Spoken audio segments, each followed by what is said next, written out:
No tere! Mina tahaksin teile tutvustada oma loodud nõudepesulaualappi, mis on siis heegeldatud puuvillasest materjalist. Näitan siis teile, kui hästi see peseb ja kuidas teda siis hooldada ja et ta ei lähe haisema. See ongi põhiline. Et ta siis jõuab ilusti ära kuivada nõudepesu vahel või kasutamise vahel ja et ei läheks haisema.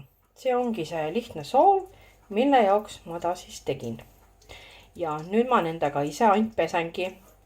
Mul on neid siis mitu tükki siin ja siis vahepeal üks kuivab, teisega teen tööd. See on väga hea. Tõesti mugav ja hea. Ei ole enam seda koledat lapihaisu. Ma ütlen kohe otse. Need, mis poes müüakse, nuustikud, lapid, need lähevad nii koledaks.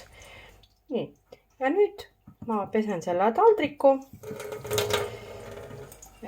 On tal siuke hea muster, et ta nagu siukse suurema mustuse võtab vaevata maha. Nii. Ja ongi taldrik puhas.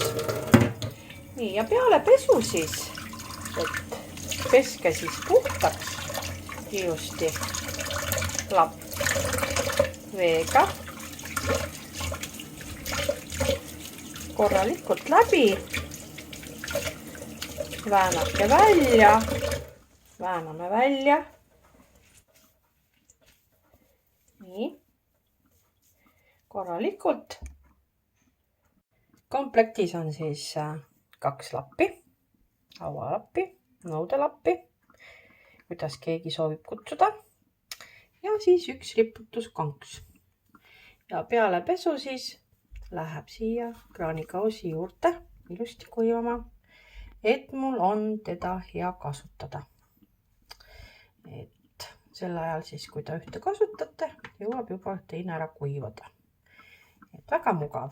Mina enam muud asja ei kasuta. Mulle väga meeldib. Loodan, et ka teile. Saate soetada siis minu Jaaga poest. Panen siis siia alla ka aadressi. Ja seal on ka siis, tuleb muid asju, et hakkan ka müüki panema puuvillaseid käterätte, aga sellest siis juba hiljem. Aga aitäh vaatamast ja kindlasti külastage minu kauplust. Aitäh!